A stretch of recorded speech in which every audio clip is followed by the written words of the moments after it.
Hello दोस्तों and my dear student. तो चलिए आज हम भाषा प्रयोग के बारे में आलोचना करेंगे। तो भाषा प्रयोग में हमारा क्या क्या है, गद्य पाठ विधि, पद्य पाठ विधि और व्याकरण विधि है। उसके महत्वपूर्ण प्रश्न के बारे में हम आलोचना करेंगे। एक वीडियो को लाइक जरूर कीजिए। परिचयात्मक प्रश्न, तो पहला प्रश्न देखिए क्या होता है। परिचयात्मक प्रश्न किसके आधार पर होना चाहिए। पूछा है कि परिचयात्मक प्रश्न कठिन्य पर, तो ये कभी नहीं होगा। शिक्षक के पूर्व ज्ञान पर, जो परिचयात्मक प्रश्न होता है वो छात्रों को पूछा जाता है, तो ये कठिन्य पर भी नहीं होगा या शिक्षक के पूर्व ज्ञान पर भी नहीं होगा। तो हमारा सही उत्तर क्या होगा, छात्रों के पूर्व ज्ञान पर कठिन्य पर प्रश्न पूछे जाते हैं। किस पर, छात्रों के पूर्व ज्ञान पर पूछे जाते हैं। नेक्स्ट प्रश्न देखते हैं। परिचयात्मक प्रश्न किसके द्वारा प्रस्तुत किए जाते हैं। परिचयात्मक प्रश्न किसके द्वारा प्रस्तुत किए जाते हैं। चित्रों और वस्तुओं के द्वारा, चित्रों और वस्तुओं के द्वारा सही है। और देखते हैं क्या होता है। प्रतिरूपों तथा प्रश्नों के द्वारा, ये भी सही है। आदर्श वाचन के द्वारा, ये नहीं है। तो सी वाला हमारा होगा सही उत्तर। उसके बाद वाचन कितने प्रकार के होते हैं। वाचन कितने प्रकार के होते हैं। वाचन 3 प्रकार के होते हैं। कितने प्रकार के होते हैं वाचन, 3 प्रकार के होते हैं। आदर्श वाचन कब किया जाता है। आदर्श वाचन कब किया जाता है, बोध प्रश्न के बाद नहीं, अनुकरण वाचन के बाद नहीं, पूर्व ज्ञान पर के बाद नहीं, प्रस्तुतिकरण के पश्चात। से उत्तर क्या होगा, प्रस्तुतिकरण के पश्चात ही आदर्श वाचन किया जाता है। 5वां प्रश्न, आदर्श वाक्य किसके द्वारा प्रस्तुत किया जाता है। आदर्श वाक्य किसके द्वारा, छात्र के द्वारा, अध्यापक के द्वारा, पर्यवेक्षक के द्वारा, अध्येता के द्वारा। तो से उत्तर होगा अध्यापक के द्वारा ही आदर्श वाक्य प्रस्तुत किए जाते हैं। अध्यापक के द्वारा प्रस्तुत नमूने को दृष्टि में रखते हुए छात्रों द्वारा जो सस्वर वाचन किया जाता है उसे क्या कहते हैं। मौन वाचन, सस्वर वाचन, अनुकरण वाचन या आदर्श वाचन। तो हमारा सही उत्तर क्या होगा, अनुकरण वाचन। क्या होगा, अनुकरण वाचन।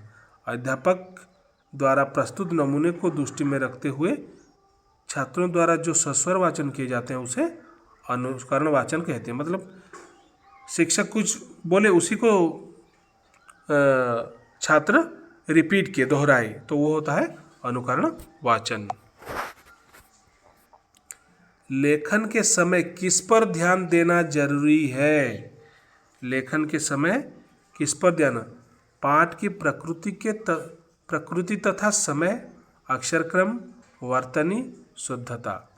लेखन के समय किस पर ध्यान देना चाहिए, पाठ की प्रकृति तथा समय, पाठ की प्रकृति तथा समय को ध्यान देना चाहिए। बोध प्रश्न कब पूछे जाते हैं। बोध प्रश्न कब पूछे जाते हैं, अनुकरण वाचन के पश्चात। बोध प्रश्न अनुकरण वाचन के पश्चात पूछे जाते हैं, याद रखिए। उसके बाद बोध प्रश्न क्यों पूछे जाते हैं। बोध प्रश्न क्यों पूछे जाते हैं, छात्रों को परखने के लिए नहीं, छात्रों के मूल्यांकन हेतु नहीं, प्रस्तुत गद्यांश को छात्रों ने कहाँ तक समझा उसे परखने हेतु। प्रस्तुत गद्यांश को छात्रों ने, मतलब जो विषय पढ़ा गया होगा उस गद्यांश को छात्र ने कहाँ तक समझा उससे परखने हेतु बोध प्रश्न पूछे जाते हैं।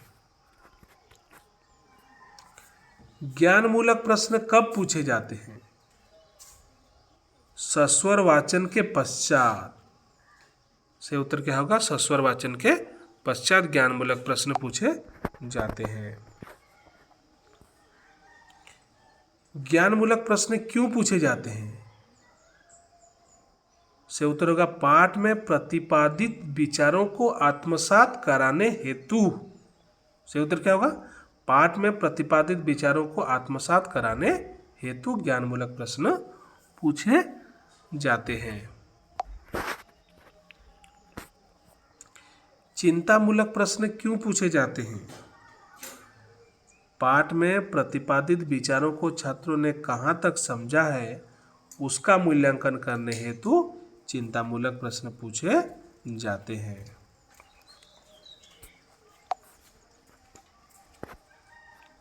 कौन से प्रश्न सर्वप्रथम पूछे जाते हैं? कौन से प्रश्न? परिचयात्मक प्रश्न सर्वप्रथम पूछे जाते हैं। तो ये था गद्य पाठ विधि के कुछ महत्वपूर्ण प्रश्न। अब हम पद्य पाठ विधि के कुछ महत्वपूर्ण प्रश्न के बारे में आलोचना करेंगे। सामान्य परिचयात्मक प्रश्न किसके द्वारा पूछे जाते हैं? अध्येता, अध्यापक, छात्र, अभिभावक। तो हमारा सही उत्तर क्या होगा? अध्यापक के द्वारा पूछे जाते हैं। किसके द्वारा? अध्यापक के द्वारा पूछे जाते हैं। परिचयात्मक प्रश्न क्यों पूछे जाते हैं? छात्रों के रसास्वादन हेतु, विषय का शीर्षक लाने हेतु, छात्रों का पूर्वज्ञान परीक्षण हेतु। तो सही उत्तर क्या होगा? छात्रों के पूर्वज्ञान परीक्षण हेतु। पद्य पाठ विधि में प्रस्तुत पाठ के कैसे प्रस्तुत किया जाता है? पद्य पाठ विधि में प्रस्तुत पाठ के कैसे प्रस्तुत किया जाता है? पाठ को एक ही अनुवृत्ति में प्रस्तुत किया जाता है। से उत्तर होगा पाठ को एक ही अनुवृत्ति में प्रस्तुत किया जाता है। पद्य पाठ विधि में कौन सा सोपान नहीं होता? भाषा कार्य, अनुकरण वाचन, उद्देश्य कथन, सस्वर वाचन। तो पद्य पाठ विधि में भाषा कार्य नहीं होता। पद्य पाठ विधि में भाषा कार्य नहीं होता। पद्य पाठ में आदर्श तथा अनुकरण वाचन क्यों कराए जाते हैं? काव्यात्मक वातावरण उत्पन्न करने के साथ साथ कविता के मुख्य भावों को छात्रों में आत्मसात कराने हेतु। पद्य पाठ में सामान्यतः क्या नहीं होता? मौन वाचन, भाव विश्लेषण, काठिन्य निवारण, वाक्य प्रयोग की युक्ति का प्रयोग। डी होगा हमारा सही उत्तर, वाक्य प्रयोग की युक्ति का प्रयोग। भावबोध परीक्षण में किस प्रकार के प्रश्न पूछे जाते हैं? भावबोध परीक्षण में किस प्रकार के प्रश्न पूछे जाते हैं? कविता के मुख्य नहीं पर आधारित, कविता के मुख्य विषयों पर आधारित, कविता के मुख्य भावों पर आधारित। तो सही उत्तर हमारा होगा कविता के मुख्य भावों पर आधारित। पद्य पाठ में मौन वाचन की क्या आवश्यकता है? पद्य पाठ विधि में मौन वाचन की क्या आवश्यकता है? आत्मीकरण के लिए मौन वाचन की आवश्यकता है। पद्य पाठ में काव्यानंद का स्वाद लाने के लिए क्या किया जाता है? भाव विश्लेषण तथा मूल्यांकन किया जाता है। पद्य पाठ विधि में सस्वर वाचन की आवश्यकता क्यों पड़ती है? भावों को समझने के लिए नहीं, कविता में काव्यात्मक प्रभाव को सुदृढ़ कराने हेतु। बी होगा हमारा सही उत्तर। चलिए अब हम व्याकरण पाठ विधि के कुछ महत्वपूर्ण प्रश्न के बारे में आलोचना करेंगे। तो प्रश्न है, पहला प्रश्न, आगमन विधि का दूसरा नाम क्या है? बहुत ही महत्वपूर्ण प्रश्न है। आगमन विधि का दूसरा नाम प्रयोग विधि है। क्या है? प्रयोग विधि है। आगमन विधि किस विधि से सदा विपरीत है? आगमन विधि सूत्र प्रणाली से सदा विपरीत है। किससे विपरीत है? सूत्र प्रणाली से सदा विपरीत है।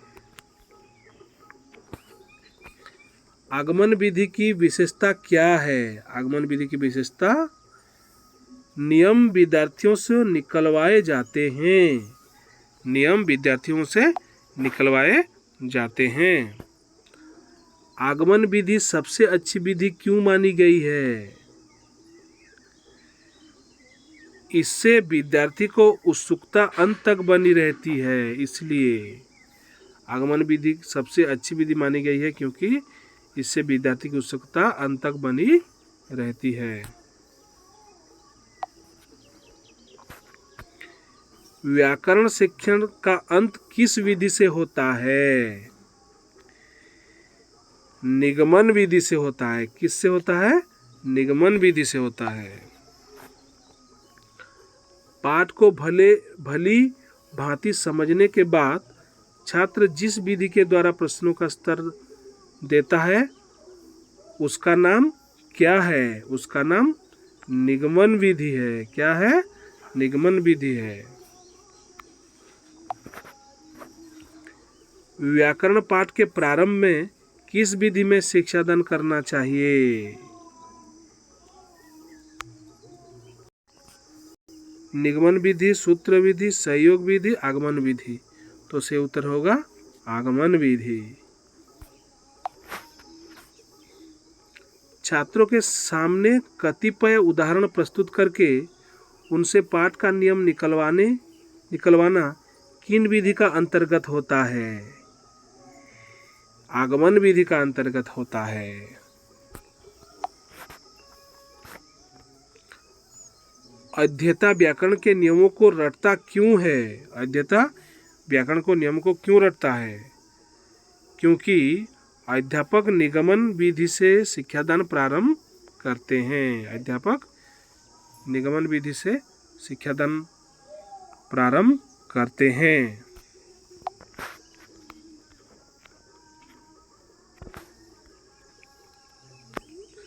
कौन सी पद्धति दोषपूर्ण होती है? कौन सी पद्धति दोषपूर्ण होती है?